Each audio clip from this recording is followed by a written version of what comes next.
నుంచి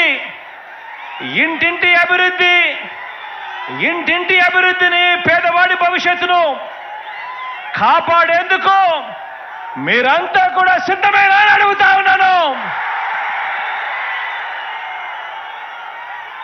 వారి మీడియా, వారి సోషల్ మీడియా లో వారు చేసే దుష్ప్రచారాన్ని తిప్పికొట్టాలి. దానికి మీరంతా కూడా సిద్ధమేనా అని అడుగుతా ఉన్నాను. వారి చీకటి రాతల్ని, వారి చీకటి పనుల్ని బట్ట బయలు చేసేందుకు సిద్ధమేనా అని అడుగుతా ఉన్నాను. మీ అందరికీ సెల్ ఫోన్లు ఉన్నాయా?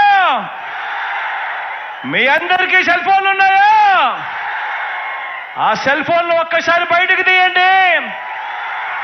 అందులో లైట్ బటన్ నొక్కండి. ఆ లైట్ బయటకు తీసి సెల్ ఫోన్లు ప్రతి ఒక్కరూ పట్టుకొని ఆ సెల్ ఫోన్ టార్చ్లు ఆన్ చేసి ప్రతి ఒక్కరూ కూడా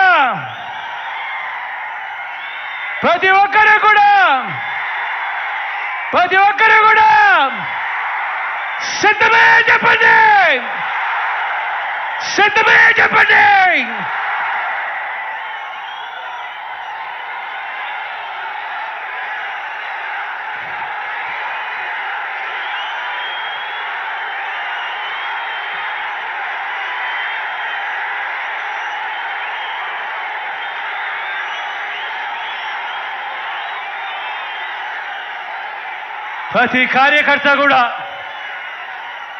ప్రతి కార్యకర్త బూత్ కమిటీ సభ్యులుగా, గృహ సారథులుగా, వాలంటీర్లుగా మీ పాత్రే అత్యంత కీలకం.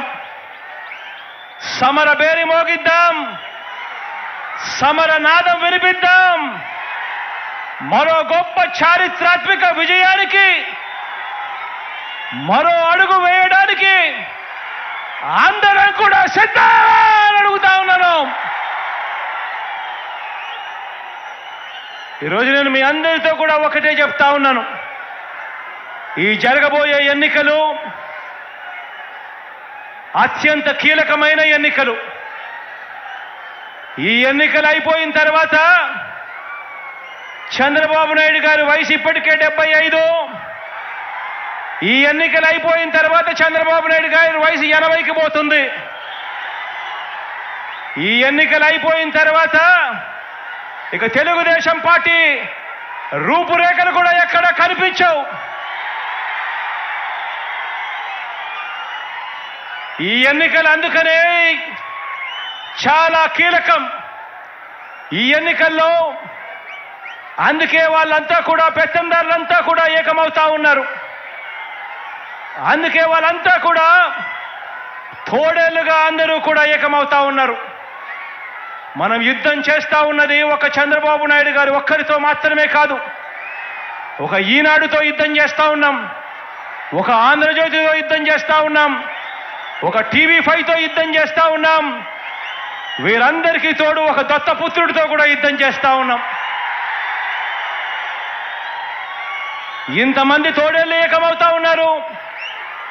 ఈ చంద్రబాబు నాయుడు గారు ఇంతమంది తోడేళ్ళు సరిపోరు అని జాతీయ పార్టీలు కూడా పరోక్షంగా ఒకరితోనూ, ప్రత్యక్షంగానూ మరొకరితోనూ కూడా వెంపర్లాడుతా ఉన్నాడు. వారిని కూడా పొత్తులోకి తెచ్చుకునేందుకు ఇంతమందితో చంద్రబాబు నాయుడు గారు కేవలం ఒకే ఒక్కడి మీద యుద్ధం చేయడానికి ఇంతమంది తోడేళ్ళందరూ కూడా ఏకమవుతా ఉన్నారు. ఆలోచన చేయమని అడుగుతా ఉన్నాను. అందుకే ఈ ఎన్నికలు చాలా కీలకం. ఈ తోడేళ్ళన్నిటినీ కూడా ఎదుర్కోవాలి అనంటే మీ జగన్ ఒక్కడికి సాధ్యం కాదు. మీ జగన్కు మీ ప్రతి గుండె తోడుగా నిలబడాలి. మీ జగన్కు ప్రతి ఇంట్లో ఉన్న ప్రతి అక్క చెల్లెమ్మ, ప్రతి ఇంట్లో ఉన్న ప్రతి అవ్వాతాత, ప్రతి ఇంట్లో ఉన్న ప్రతి తల్లి తండ్రి, ప్రతి ఇంట్లో ఉన్న ప్రతి రైతన్న కూడా మీ జగన్కు తోడుగా స్టార్ క్యాంపెయినర్గా బయటికి రావాల్సిన అవసరం ఎంతైనా ఉంది. ఈరోజు నేను చెప్తా ఉన్నాను, ఈ ఎన్నికలు ఆషామాషి ఎన్నికలు కాదు. ఈ ఎన్నికల్లో మనం వేసే ఓటు రేపొద్దున పేదవాడి భవిష్యత్తును, రేపొద్దున పేదవాడి జీవితాన్ని నిర్ణయించే ఓటు అవుతుంది ఇది అని చెప్పి ఈ సందర్భంగా ఖచ్చితంగా ప్రతి ఒక్కరికి తెలియజేస్తా ఉన్నాను. పొరపాటు జరిగింది ఏనంటే పేదవాడు అతలాకుతలం అవుతాయి పేదవాడి బతుకులు అన్నది ప్రతి ఒక్కరూ కూడా గుర్తుపెట్టుకోండి. పేదవాడు బాగుపడాలంటే పేదవాడి భవిష్యత్ మారాలి అనంటే ఆ పేదవాడి పిల్లాడు రేపొద్దున 10 సంవత్సరాలకో 15 సంవత్సరాలకో అనర్గళంగా ఇంగ్లీష్ మాట్లాడుతూ పెత్తందారుల పిల్లలతో పోటీ పడుతూ ప్రపంచంలో ఉన్న పెద్ద కంపెనీలలో ఉద్యోగాలు సంపాదించుకోవాలి అంటే ఈ జరగబోయే ఎన్నికలు అత్యంత కీలకమన్నది ప్రతి ఒక్కరూ కూడా గుర్తుపెట్టుకోండి. ఆ పేదవాడందరూ కూడా ఏకం కావాలి. పేదవాడి ప్రతి గుండె ఏకం కావాలి. ప్రతి పేదవాడు ఏకమై ఈ పెత్తందారుల పార్టీలను పూర్తిగా కూడా నాశనం చేసే పరిస్థితిలోకి రావాలి. అందుకే ఈ ఎన్నికలు అత్యంత కీలకమైన ఎన్నికలు అని చెప్పి ఇక్కడ ఉన్న ప్రతి ఒక్కరికి కూడా, ప్రతి కార్యకర్తకు, ప్రతి అభిమానికి, ప్రతి నాయకుడికి, ప్రతి వాలంటీర్కి, ప్రతి ఇంటికి వెళ్లాల్సిన బాధ్యతలు మరొక్కసారి గుర్తు చేస్తూ దేవుడి దయ, ప్రజలందరి చల్లని దీవెనలు మంచి చేస్తున్న మనందరి ప్రభుత్వానికి కలకాలం ఉండాలని, మరో అవకాశం మనందరి ప్రభుత్వానికి నిండు మనసుతో దేవుడు ఆశీర్వదించి ఇవ్వాలని కోరుకుంటూ సెలవు తీసుకుంటా ఉన్నాను.